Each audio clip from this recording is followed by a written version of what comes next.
asumsinya dari luar, oh pasti ribet gitu, pasti ribet administrasinya. Itu bener, itu kenyataannya lebih ribet. Lebih ribet ya? Oke. Kamu masuk ke S1, kayak your degree and maybe the job that you are going to take is going to be vastly different and it's not something, it's not always bad gitu loh. Yeah. Kita mungkin nggak ada grand plan juga ya. Jadi akhirnya setiap ada ganti administration, terus kayak menterinya ganti, itu peraturannya juga banyak yang ganti. Padahal kayak Welcome to Mind of a Builder. Bayangin umur kamu baru 27 tahun dan kamu udah jadi rektor universitas. Mungkin kedengeran gila, tapi itu kenyataan buat Risa Santoso, rektor termuda di Indonesia. Rektor termuda di Indonesia. Dia mimpin Institut Asia Malang, sebuah kampus swasta di Jawa Timur. Jadi muda bukan berarti cuma bawa semangat. Risa juga bawa firm mindset soal gimana pendidikan seharusnya berjalan dan dijalankan. Bukan cuma soal gelar, tapi soal unlocking potential. Di episode ini bahasannya beragam, namun tetap lekat sama pendidikan. Soal sistem pendidikan Indonesia yang kurang terencana, gimana caranya bikin lebih banyak orang hebat mau jadi pengajar atau pengelola pendidikan, instead of kabur ke korporat. Dan soal apakah kampus harusnya bertanggung jawab ngasih jaminan kerja, dan apakah kampus udah cukup usaha. This is Risa Santoso. Hi, it's Gian and this is Mind of a Builder. Decoding the minds of those that dreamt and built.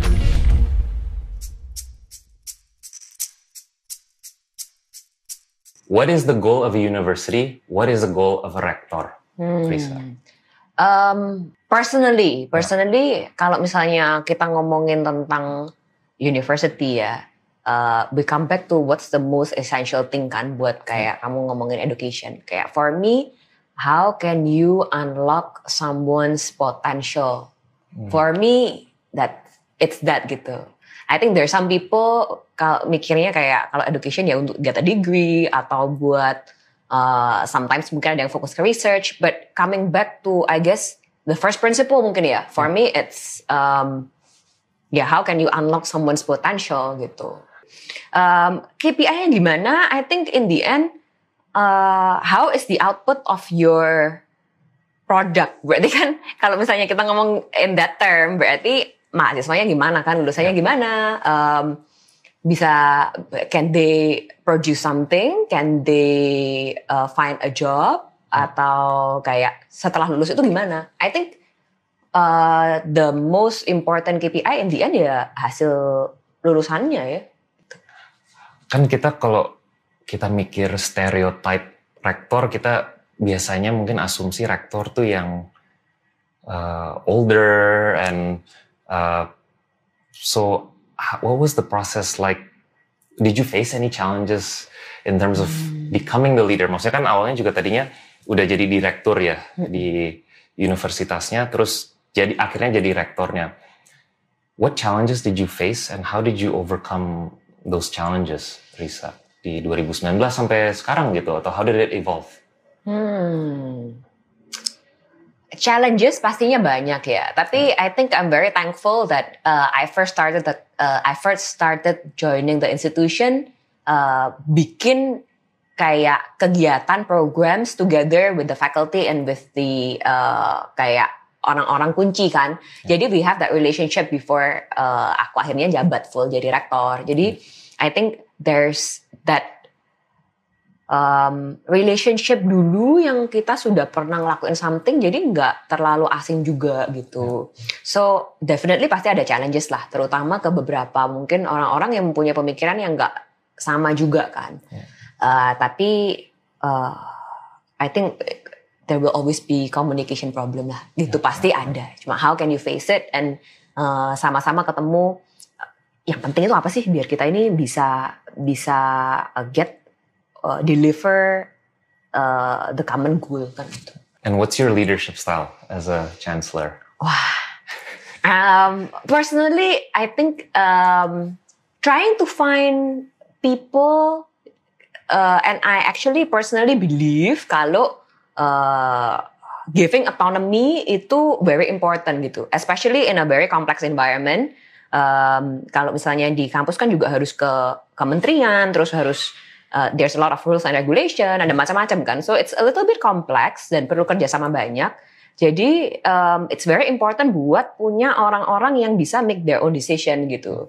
Jadi how can we create kayak autonomous mungkin leadership even in the smaller departments gitu.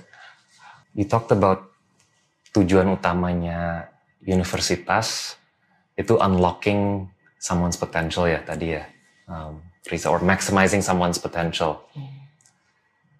Tapi I don't know, kalau misalnya aku ngobrol sama orang sekarang gitu kayak susah banget nyari kerjaan gitu.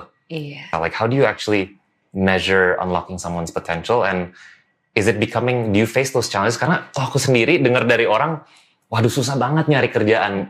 Padahal sangat qualified ya sebenarnya Risa. Like how do you see that dynamic today, Risa? I think kita dulu pernah awal-awal waktu aku jadi rektor kayak ada phrase kayak go beyond your limit gitu. Kayak how can you go beyond your limit kan in that sense. Tapi aku ngerasa even sekarang itu banyak orang yang ngerasa kalau education is a fix it all problem gitu loh. Kayak you go into kayak an institution, you get your degree, you get your job. But that's not how the world works kan. Kayak even kamu udah dapat kerjaan yang bagus, sometimes maybe you are not fulfilled in your job and you want to find something else. Kayak I think in the end it is the personal responsibility of the person buat ketemu kerjaan yang cocok buat dia sendiri. Dan ya ini kayak seringkali kan dengar kalau di Indo ya nih 70% gak cocok nih kerjaannya yang diambil sama degree-nya gitu. Tapi in fact I think everywhere around the world it's like that gitu. Kayak kamu masuk ke S1 kayak your degree and maybe the job that you are going to take is going to be vastly different and it's not something it's not always bad gitu loh. Jadi I think definitely sekarang ini there's a lot of change happening gitu di dunia ya, apalah teknologi AI lah macam-macam, dan you have to be more proactive gitu loh sebagai orang untuk kamu kayak nyariin opportunity lah, make yourself maybe a little bit different than your peers kan. There's a lot of things that goes around kan buat kamu bisa dapat job itu gitu.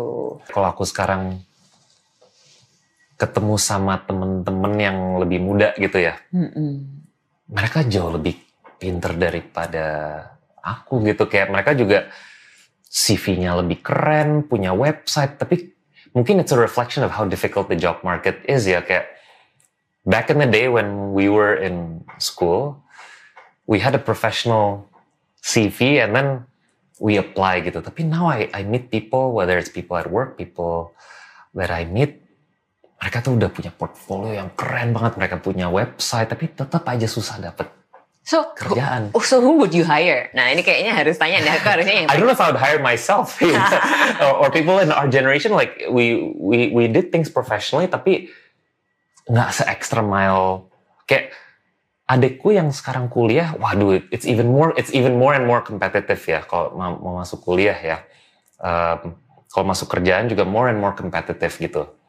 Not just in Indonesia, tapi even orang yang S2 di luar. I heard someone like who went to Harvard or whatever. It's like, oh, the job market is so hard gitu. Oh iya, barusan ada itu kan ya, ada news juga katanya 25% of the people who graduated from Harvard gak dapat kerjaan.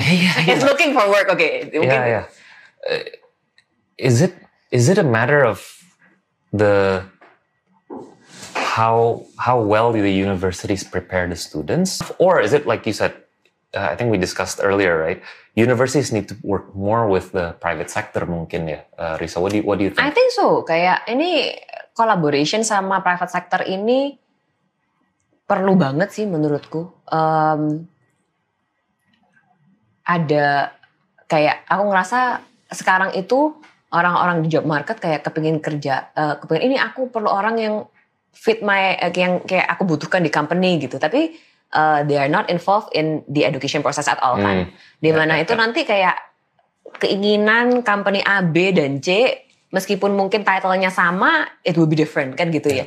Jadi I think memang perlu ada collaboration between the bigger companies and also kayak campuses buat mereka bisa have this link gitu, a better link kan. Jadi definitely collaboration itu very important ya. Tapi how do you fight the pressure? Kan sekarang orang biasanya kalau masuk ke kuliah, mereka mikir, oh gue mau kuliah, terus tujuannya untuk dapat kerjaan. Itu purely fixated on that. Mungkin bukan hanya dari mereka sendiri, tapi pressure dari orang tuanya, atau dari keluarganya, atau dari society juga, atau kenyataan, or just the economic situation aja gitu. How do you fight that? Or how do you make it so that itu juga tercapai, tapi you still instill other values that are beyond that? Bisa. Actually, your second part tadi kayak your statement itu is what I want to say. Udah lumayan nih mereka mau masuk untuk dapat kerjaan, so we need to embrace it kan gitu. Kayak mereka udah mau masuk dulu buat mereka upskilling nih, so you have to embrace the people who actually want to do that gitu. Jadi I think sharing ideas, ngundang praktisi itu bantu banget loh. Soalnya kayak mereka ngomongin kayak tentang, ya kamu misalnya mau kerja lah gitu, kayak ya buat kamu kerja kayak nggak bisa nih kamu kayak cuma dapat nilai A terus kayak kamu ngasukin CV-mu gitu, kayak it doesn't guarantee a job gitu. Jadi kayak sharing hal-hal kayak gitu yang menurut aku in the process itu buka mindsetnya orang-orang ini gitu. Jadi definitely it's not a bad thing I think, kayak mereka mau masuk untuk dapat kerjaan. Bagus dulu nih. Bagus juga. Daripada kayak nggak mau nih udah gitu kan, it's the first step gitu. Jadi engaging in discussion, ngomongin, nunjukin contoh itu juga sih. Orang-orang kayaknya jadi jauh lebih open kalau mereka tuh ngeliat contoh. Oh iya nih, orang lain tuh kayak gini ya, journey-nya kayak gini ya gitu. It's not always a straight line, something kayak gitu. Correct me if I'm wrong. Salah satu hal yang mungkin di-emphasize ya kalau di Institut Asia tuh there's a lot of practical learning, there's a lot of soft skill learning juga. Misalnya you have like negotiation class for your students. Do we not teach our university students enough about soft skills and how to deal with different stakeholders, or what has been your observation, Lisa? I think sekarang semakin kayak ya sekarang ini semakin banyak soft skill yang diajarin. Previously I don't think it's enough gitu. Kayak in many traditional universities itu kayak very top down, kayak one answer there's only one answer for the question, kayak things like that ya. Yang menurut aku kayak it doesn't work that way sih. Kayak di tempat kerjaan kayak kan nggak kayak gitu. Only a few schools yang benar-benar merasa kayak soft skill itu penting, yang menurut aku kayak mulai ngajarin gitu. I don't think, kayaknya baru-baru ini lebih banyak ya orang fokus on soft skill, tapi dulu enggak. Even dulu pas aku di kuliah, maksudnya kalau di Amerika ya dulu, karena kebetulan kita ke kuliahnya di luar negeri ya. Kebetulan kita kuliahnya di tempat yang sama gitu. Iya. Jadi I don't remember having like a soft skill or negotiation class atau ada, tapi it was embedded in the culture. It was embedded in the expectation. Kayak misalnya seringkali kalau orang S2 gitu, banyak dari nilainya tuh kayak in the US, if you remember, a lot of the evaluation or the grade was based on participation and things like that. It was just embedded in the culture. It was embedded in the grading. Justru, is that how are things graded in your university now? And is that something beyond just the curriculum, tapi yang sesuatu yang kita harus ubah dari budaya gitu di Indonesia? Oke, ini kayaknya I cannot say buat teman-teman yang kayak di K-12 ya, yang dari kindergarten to SMA high school. Kalau di my campus kita sekarang pakai OBE sih, outcome based education kan, dan there ada bagian participation-nya juga sebenarnya. Okay. Jadi ada participation, ada tugas, ada projects juga gitu. Jadi I think it's actually similar gitu ya. Cuman different campus kan punya different kind of curriculum dan kayaknya nggak semua orang di Indo itu mungkin lebih ngomongnya ke yang lebih senior ya. Itu encourage participation gitu. Baru yang kayak lebih muda I think. Kayak the younger generations yang lebih kayak open for kayak the more soft skill grading gitu. Ada part of the grading yang kayak gitu. Sorry, tadi kok outcome based education, what's different or what's emphasized in outcome based education? Maybe just so I understand. Jadi kayak balik lagi ke tujuan kampusnya itu mereka goalnya apa, terus mereka ngelihat kayak setiap major or program studi itu mereka what do they want to achieve, lulusannya mau gimana, and then diturunin ke kelas-kelasnya kira-kira kayak how does that translate buat someone who went through the class, what would they get out of it, kayak gitu. Got it. How do you evaluate whether dosen atau praktisi atau mungkin dosen ya, someone who's teaching at Institut Asia, how do you evaluate that this is a teacher or this is a lecturer or professor that fits what I want in a university? Either how do you evaluate the docents yang currently di kampus atau finding new teachers or lecturers in your university, like kan they need to be able to represent your vision for the university, right? And bisa dibilang like they're the super important kan, mereka yang harus instill tadi. They're the ones like having the direct relationship with the students. How do you actually evaluate? Okay, dosen ini tuh it's like hiring employees gitu ya, in a way in a company. How do you actually evaluate or screen that?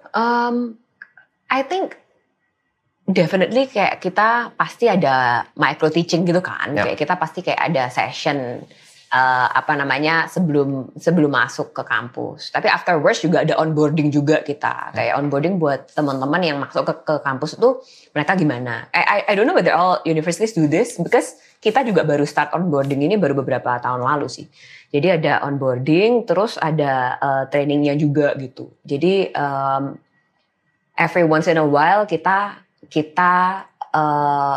ngundang dosen-dosen untuk kayak sharing tentang how they teach yang bagus-bagus kita kumpulin.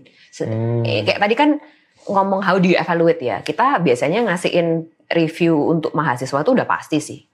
Kan kalau kita mungkin bisa nge-assess diri ini kayaknya bagus apa enggak kan kita bisa kerasa ya. Tapi other than that ya perlu ada evaluasi feedback dari orang-orang yang benar dengerin nih gitu. Dan ya kita routinely routinely nge-evaluate gimana, apakah oke atau enggak, ada komplain apa enggak, itu kayaknya kayak bisa kelihatan easily dari komentarnya mahasiswa gitu kan. Kayak kalau misalnya ada satu doang yang ngomong, ya mungkin it's not right. Tapi if everyone is saying that, I'm pretty sure kayak ya itu there's something wrong kan gitu. What skills or what characteristics or traits what do you think make a great dosen gitu? Yang make a great dosen, care sama mahasiswanya, terus kayak dia itu kepingin ngedeliver sebaik mungkin gitu, kayak kepingin, mungkin itu balik lagi ke care ya, kayak gimana ya biar materi ini orang-orang itu bener-bener ngerti gitu, kayak delivery-nya menurut aku actually very important gitu. Buat orang-orang ini kayak tertarik, buat ngerti gitu.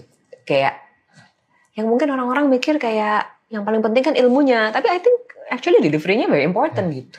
Communication and maybe even storytelling the concept tuh penting banget ya. Karena aku juga inget kadang-kadang pas kuliah, kan kadang-kadang ada profesor yang gila dia Nobel atau dia apa gitu, tapi belum tentu dia bisa menyampaikan ilmu dengan baik. Tapi kadang-kadang ada teachers yang I think teachers mau itu level K through 12 or di S1 atau S2, they can really leave a lasting impact to your life. Kadang-kadang kan orang juga milih untuk pilih karir A versus B karena mereka suka atau tidak suka dengan gurunya gitu. Bener. Ya kan, jadi kayak I don't know, I feel it's quality of teachers. Is it not just an issue with regards to how competent they are, tapi how well they communicate? Risa, delivery ya tadi ya? Iya, delivery. I think very important sih delivery. Terus kayak balik lagi care-nya juga. Kadang-kadang because you care about your students, you can do the extra mile. Gitu. You can go the extra mile gitu. Kayak you would want to teach better, you want to share better cases, kayak gitu loh. Itu yang menurut aku kayak jadi very penting. Tapi kalau misalnya nih kita nggak bisa ngukur care-nya orang ya, jadi ya udah, you see the ability to communicate, dan juga I think storytelling is very important. Tapi ada beberapa yang kayak beberapa, I think 2020 kita tuh mulai nge-coaching dosen-dosen kita yang kayak penting-penting, bukan penting-penting sih, tapi some of our dosen untuk ngambil Clifton Strength. Tahu nggak sih Gallup Clifton Strength? Jadi Gallup Clifton Strength ini kayak dia ada assessment di mana kamu ngelihat kayak as a person, what is your strength gitu. Jadi they do it based on this research. Mereka ngelihat dari companies kayak mereka ini kekuatannya apa sih gitu. Kayak orang-orang yang running companies, managers, leaders, kayak what's their strength gitu. Terus afterwards they make into the questions. Kita juga bisa sih actually sekarang teman-teman kalau ada yang tertarik bisa ngeliat di Gallup Clifton Strength punya itu, ngambil assessmentnya. Terus kamu diliatin kayak actually what's your strength gitu. Because maybe sometime kita ini nggak kuat di beberapa hal, tetapi kita we make it up on other things gitu. So we help our teachers, our lecturers to understand themselves better juga gitu. Dan kayak how can they utilize their strength gitu. Jadi that's what we try to do juga sih di kampus. Under the theme of maximizing potential, kan identifying your own strengths as part of maximizing your potential juga ya. Risa, is the current education system not conducive to people really identifying their own strengths right now, Risa? Karena kan kita juga tadi sempat ngobrol sebelum kita record ya, bahwa kan kalau di Indonesia kadang-kadang quite linear ya, kalau udah di path A terus lanjut ke path A terus gitu misalnya. How do we is that limiting people from really identifying their strengths, or what can we do better di Indonesia? I think ini yang menarik sih juga dari si Gallup ini. Dia bilang gini, kalau kita tuh biasanya kebiasaan di sekolah nih, kalau misalnya kita punya misalnya ambil 4 subjek lah, math, Indo, English sama kali sciences gitu ya. Kalau misalnya ada nilai kayak ada misalnya 2 yang nilainya bagus, 2 yang nilainya jelek, kayak where do you invest more at?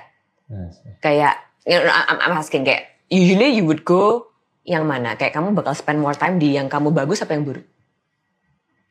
I would conventional thinking maybe yang buruk ya, tapi maybe you should spend more on your strengths, right? Iya, exactly gitu. Kayak kita kayaknya kalau misalnya di sekolah semuanya pakai grading system, kayak kita mau ya udahlah ini sudah 9, ada yang 10, kita yang 7 apa 8 aja yang kita fokus di situ gitu.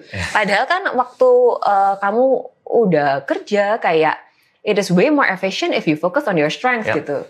Kayak the things that you are weak at, asal nggak parah-parah banget, you still get by, it's still okay gitu. Tapi the impact is so much more kalau kamu fokus on your strength gitu. I think kalau balik ke Indonesia ya, kita kayaknya kebiasaan itu ada jalan yang benar, kayak kamu itu tadi balik harus linear lah gitu. Kayak even orang-orang di akademia kayak iya itu harus linear Bu gitu, misalnya ngomong ke aku gitu. Ya sekolah harus linear dan lain-lain. Ya padahal kayak a lot of my professors kayak mereka S1, S2, S3 nggak ada yang nyambung gitu. Kayak S1, S2, S3-nya sama sekali major yang totally berbeda gitu. Tapi kayak it's common dan it's okay kan. Makanya for me personally dengan teknologi yang semakin berubah ini, kalau misalnya kita mikirnya terlalu fix, terlalu ini harus kayak gini, kamu harus linear, itu susah dan jadi limiting gitu. What can we do to have more people like you be part of universities? Mau itu jadi dosen atau managing universities? Karena kan mungkin Risa itu special case, walaupun jurusannya ekonomi, tapi kan langsung minor in education karena emang ada passion towards education. Tapi how do we get like 1,000 people like you to teach or to run a university gitu? How can we actually improve so that there's a more career path for qualified people to enter the university sector gitu, or academia sector? Risa. Incentive is definitely a big part of it ya. Gimana caranya buat, kalau misalnya sekarang kerja itu kayak insentifnya beda banget. Kamu kerja di perusahaan sama kamu ngajar ya, mendingan kamu kerja aja lah gitu. Kayak how can we get that better incentive dan juga mungkin sebenarnya flexibility ya. Kayak I met a lot of people yang kerja dan kepingin ngajar loh gitu. Kayak mereka kepingin ngajar, mungkin nggak kepingin nih kayak diribetin sama banyak hal gitu. Mereka maunya ngajar doang. Mungkin part of it kayak even nggak mau bagian researchnya ya. Soalnya kalau di university kan sebenarnya kayak kamu diharusin buat nggak hanya ngajar tapi juga do research kan. Tapi I think some people yang benar-benar kerja di perusahaan, they really want to ngajar loh, dan ngajarnya bagus banget. So we invite a lot of practitioners also to teach, buat kayak barengin dosen-dosen kita gitu. So I think how can we build this collaboration biar orang-orang yang ada passion buat ngajar itu bisa ngajar nih gitu. Tapi you're right, karena kalau biasanya ngomong sama orang yang CEO atau C-level tuh mungkin ini a natural human instinct ya, tapi kayak buat nurture gitu. Teaching someone or sharing knowledge itu something yang so fulfilling actually gitu. Tapi kita selalu dengar about quality of teachers atau apa, tapi kayak it seems like maybe we can do more, because I think if we can actually provide the sufficient incentives tadi, atau misalnya quality of living or a career path yang clear gitu, mungkin ya kayak actually it's very fulfilling to be a teacher. I always hear people, okay, dia lagi kerja di bank ini atau apa, tapi dia lagi guest lecture malam di mana gitu misalnya. So I think people want to do it, tapi why can't this be more full-time people doing it gitu, Risa? Wah, ya itu sih. Kalau balik lagi untuk membuat full-time, I think insentifnya kurang nih gitu. Dan benar-benar kayak tergantung sama kampusnya kan, ya kamu mau gimana gitu. Jadi, and I mean necessarily, kayak gimana caranya kita juga build an environment yang orang juga senang kerja di sana gitu loh. Yang kayak, I think some of the things yang mungkin nggak kelihatan di education yang menarik itu kayak you're very supported buat learn, kayak even kalau misalnya aku mau ngambilin course apa, itu kayak very supported by campus. Most campuses I think ya. Soalnya kan itu kayak learning environment ya. Jadi kamu kayak di-encourage buat kamu biar kepingin nambah ilmu gitu. So if you can create a working environment yang menyenangkan juga, I think itu bisa nge-capture orang-orang yang memang ada kesenangan, ada passion di sana gitu. And given the right incentive, I think kayak people would want to gitu. Gue dengerin Risa ngomongin banyak hal soal pendidikan, dan semuanya penting. Tapi ada satu konsep yang paling nempel di kepala gue, soal maksimalin kekuatan. Kayaknya ya, dari sekolah, dunia kerja, sampai lingkungan sosial, rasanya semua dibentuk untuk menghukum kekurangan kita. Kita semua pernah lihat hal ini terjadi. Tapi di sisi lain, kita juga kenal teman atau saudara yang hebat. Dan mungkin juga beruntung. Yang bisa sukses setelah sebelumnya, tanda kutip, gagal di pendidikan. Walaupun ya itu kasusnya jarang. Di beberapa negara maju kayak Amerika, Korea Selatan, Kanada, atau Finlandia, ada satu pendekatan pendidikan yang jadi fondasi penting. Strength-based education. Fokusnya bukan nyari kekurangan, tapi ngembangin kelebihan yang udah ada di tiap orang. Masalahnya, nyari kelebihan diri sendiri itu nggak gampang. Kadang butuh waktu, butuh coba sana-sini, stres, ngerasa gagal. Makanya dukungan dari orang sekitar dan lingkungan itu penting. Pertanyaannya, apakah lingkungan dan sistem pendidikan kita udah cukup mendukung buat itu? University is actually a very special place. Kalau itu S1, it's the first time mungkin orang sendiri gitu misalnya. It's the first time they're meeting new people in a vacuum environment with learning new things, exploring new things. What's the right environment that a university should foster gitu to maximize tadi? You said maximizing potential for people to enjoy learning and to actually foster conflicting ideas juga gitu. Like what's actually the right environment for university to have? Like how do you actually define and create that environment? Oke.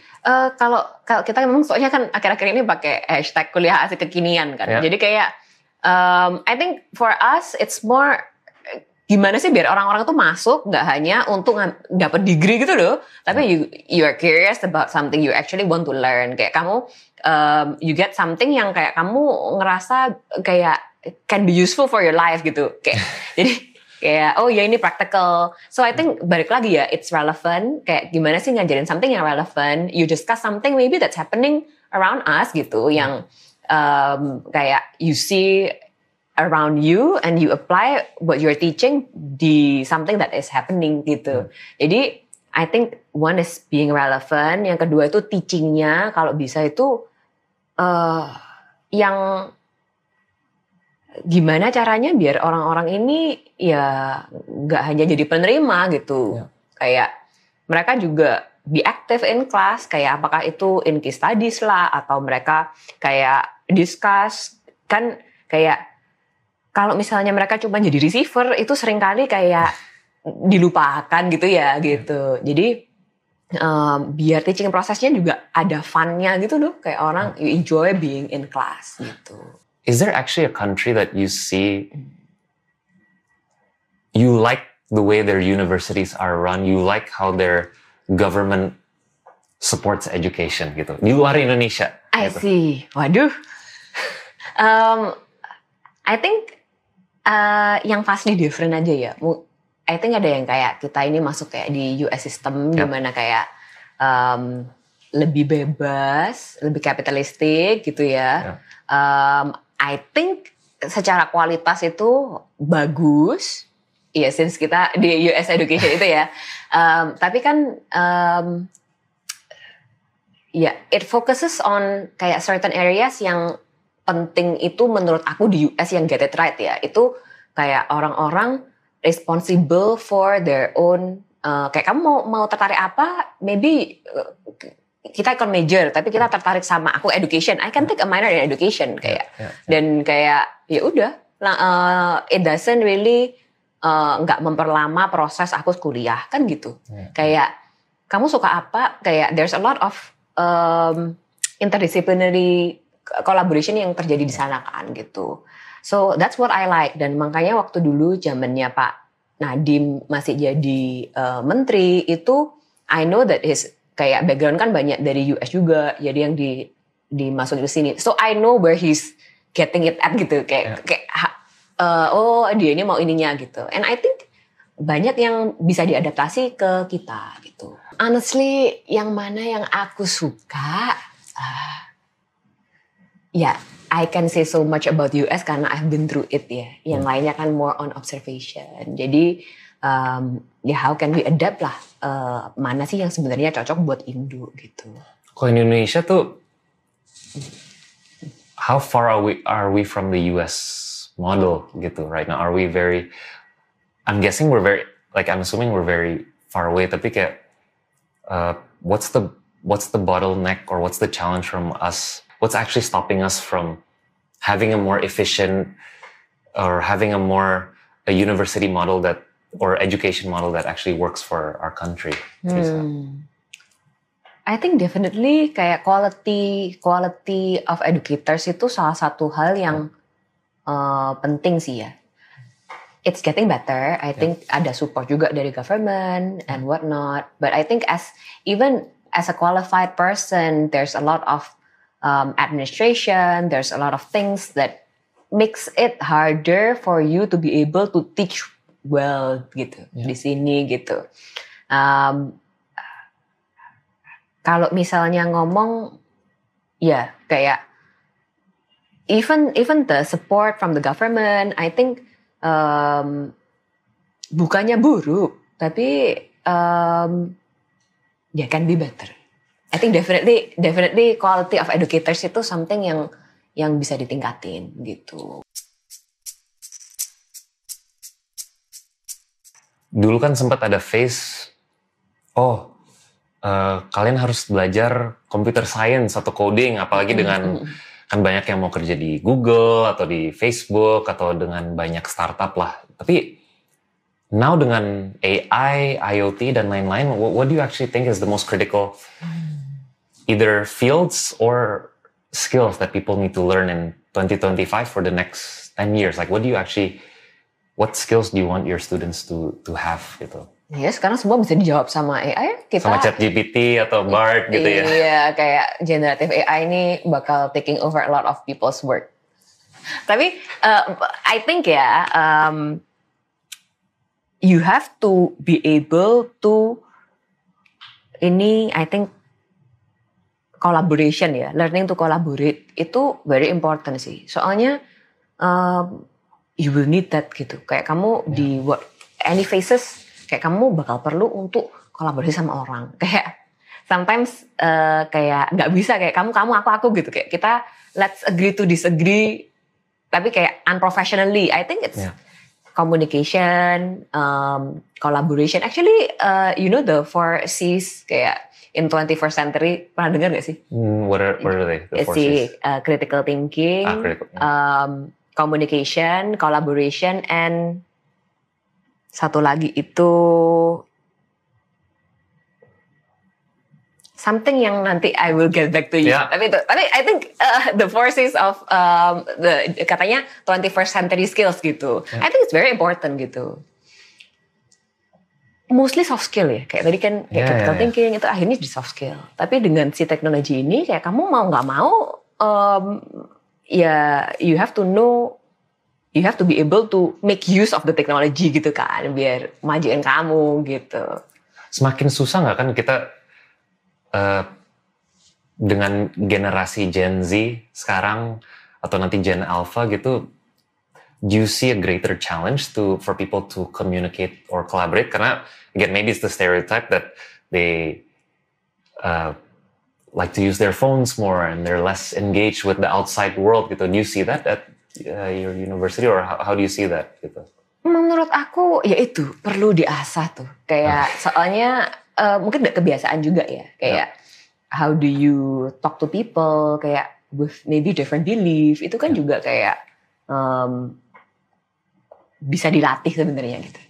Jadi ya buat anak-anak yang sekarang ini kayaknya fokusnya mungkin mainly di tech, terus secara komunikasi juga biasanya lewat teks, kayak kamu nggak ngomong, a lot of misunderstanding can happen juga kan, kayak kamu kalau misalnya kayak gitu, dan mungkin malah yang terjadi yang aku lihat concerning itu malah mungkin on the mental health side gitu, kayak in the end I think humans are social being gitu, kayak kamu perlu nih ngomong sama orang dan perlu punya connection with other people kan, jadi malah how can you actually have that grit ya, dan kayak kamu gagal pun kamu nggak terus stres terus kayak spiraling down gitu, kayak tapi you can get back up terus kayak continue what you're doing, maybe try different things. Makanya kayak failure is a part of life kan, I think itu juga malah jadi penting tuh buat anak-anak muda zaman sekarang. Tapi kan failure tuh biasanya hal yang biasanya ditakutin kan kalau di universitas kan, maksudnya kita kayak aduh kalau gue gagal pas kuliah nggak akan dapat kerjaan atau nanti prospek untuk kerjaan. How do we actually incorporate healthy failure into universities? Karena kan tadi kan Risa sempat bilang kan kalau di US capitalistic gitu. Kadang-kadang kan juga di-grade dengan curve gitu kan. Iya, kan. iya. Where only the top have make it gitu. Mungkin ya gitu. So does the education system need to change? Risa, karena kan actually failure is something we need to embrace kan sebenarnya. Tapi kayak kadang-kadang cara kita menilai a student atau how the job market actually rewards you is not based on failure. Tapi sometimes people need to go through failure, right? Before, and a lot of the people that have failed actually become really successful in the future. How do you actually, what needs to change, Risa? Di education, wah ini berat deh, berat banget sih pertanyaannya Gian gitu. Tapi oke. I try to answer. Kayak buat kita biar lebih biasa sama failure, I think you don't really have to. I think failure is a mindset ya, dimana kamu tuh kalau misalnya kamu ngomong ini grading lah, kamu harus nilainya harus 100 buat dapet A gitu ya. It's very interesting, ada terakhir ini aku ngeliat juga tahu Yuval Noah Harari kan ya. Terus dia sempat one of his shows dia bilang kayak I think the future of education ini malah butuhnya it's not whether you can get 100% terus, tapi yang perlu di reward ini orang yang mungkin awal-awalnya nilainya 50 terus by the end of the term dia dapat 100 gitu loh. Kayak that progress malah lebih important gitu. Karena that's showing kayak how much you grow gitu. And grit juga ya. Iya, dan kayak kamu mau tetap lanjutin padahal kamu udah mungkin awalnya buruk gitu. Jadi I think sharing that, having that same understanding sama orang-orang yang ngajar itu helps a lot gitu. Kan the government has done a lot in recent years, or it seems like walaupun nggak perfect ya, tapi kan misalnya ada dari Kementerian Keuangan LPDP gitu, misalnya atau ada Kampus Merdeka juga gitu. Misalnya Kampus Merdeka like giving internship opportunities early and within the curriculum of the university student. Has it been a positive, or is it doing enough, or what needs to be done more gitu by the government to support that collaboration, Risa? For me it's positive ya, kayak I think kurikulum Merdeka, I'm actually a supporter of it sih, kayak banyak program-program yang aku ngerasa itu bantuin anak-anak untuk kayak ngelihat the real what's happening in the real job market. Terus kayak even ada beberapa program yang kamu bisa mobility to other campuses, kayak I think it's broadening people's knowledge gitu. Cuma memang secara administrasinya agak ya banyak kontroversi di situ gitu. Hey, personally I think it's a good program that supports students gitu. Apa yang perlu dilakukan pemerintah? Aduh, nggak ganti-ganti peraturan itu aja udah lumayan gitu ya. Kayak I think soalnya kita mungkin nggak ada grand plan juga ya. Jadi akhirnya setiap ada ganti administration, terus kayak menterinya ganti, itu peraturannya juga banyak yang ganti. Padahal kayak di kampus sendiri kan kita nggak bisa nih kalau misalnya mau ada ganti sistem kan it will take a few years juga. Even kayak akreditasi lah, beberapa hal yang kita ini harus comply with itu we have to prepare it even kayak 1 year before gitu kan. Dan ada sistem-sistem yang kalau misalnya berubah jadi kayak susah gitu. Kayak mungkin itu ya missing that grand plan. Ya mau gimana sih biar masih sama that grand plan gitu. Tapi do you feel that the administration as a rector in a university and all the regulation or compliance, do you really like, is it really that difficult? Maksudnya asumsinya dari luar pasti ribet gitu, pasti ribet administrasinya. Itu bener, itu kenyataannya lebih ribet. Lebih ribet ya. Oke, siap. Lebih ribet banget sih. What's next in terms of how you wanna manage Institut Asia? Maksudnya kan it's also a business, walaupun kan kalau nggak salah semua sekolah kan harus yayasan juga ya kalau nggak salah. Tapi what's next in terms of how you want to build the organization the next few years, Risa? Waduh, kalau sekarang itu kayak gimana caranya memastikan kayak my human resources itu better. Mungkin itu ya, fokusnya ke situ gitu. Kayak balik lagi, ya kayak kita tadi ngomong lah ya, I think the human resources itu kayak the people itu can make or break a company lah. Dan termasuk di kampus pun kayak gitu. Gimana, how can you retain talent dan kayak bisa nge-develop orang-orang biar lebih baik kayak gitu. So mungkin bakal fokusnya di sana. Aku penasaran, itu model atau business model atau the fact that universities atau sekolah pun kan harus yayasan gitu, is that a constraint gitu in terms of access to funding or how you operate your organization? I don't know ya gitu, tapi I'm just curious gitu, itu jadi constraint in terms of how universities can develop or not, or what's your thoughts on that? Waduh, okay, I think it is a constraint honestly. Sekarang ini ada kayaknya mulai beberapa tahun yang lalu ya, kalau campus or education itu boleh nih untuk kamu nggak di yayasan kalau di special economic zones. Tapi di luar lain tetap harus yayasan. Honestly for me it's a constraint because in the end you still need kayak capital juga buat kamu bisa grow kan. Jadi dan kayak namanya kampus kita juga nggak segede kampus-kampus yang gede di mana mereka jadi yayasan dan tetap dikasihin kayak a lot of funding from alumni gitu ya. Kayak I would wish kalau ada alumniku yang melihat ini dan mau mendonasikan, boleh nanti I'll build a building. Kalau ada yang mau juga boleh loh. Mungkin ada yang tertarik untuk build a building, Gian building boleh loh. Kayak very welcome to. Tapi kan belum dapet nih ketertarikan itu. Jadi definitely untuk kayak improving facilities lah, untuk give more incentive, it is a little bit harder ya. Itu difficulty-nya di access to funding atau juga hal-hal lain, kayak maksudnya the fact that itu yayasan kayak ada administrasi tambahan atau how you run, atau itu just purely access to capital aja? Access to capital and also I think giving incentive juga itu juga ya partly ya, dan nggak kalau misalnya kamu you're working in a company kan it's more flexible gitu, lebih nggak fleksibel gitu. I see. Gitu. Mungkin itu ya. I see. Okay.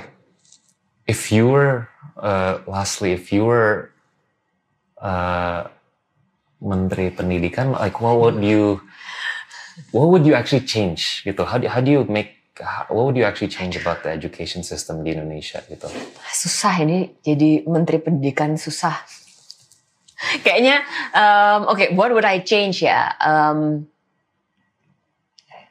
Firstly aku ngerasa kayak being in the government is kan sudah pernah nih jadi part of the government dulu, kayak waktu di KSP juga ya kan. I think there's a lot of things that's happening, dan kayak sometimes even if you have the best intention, kayak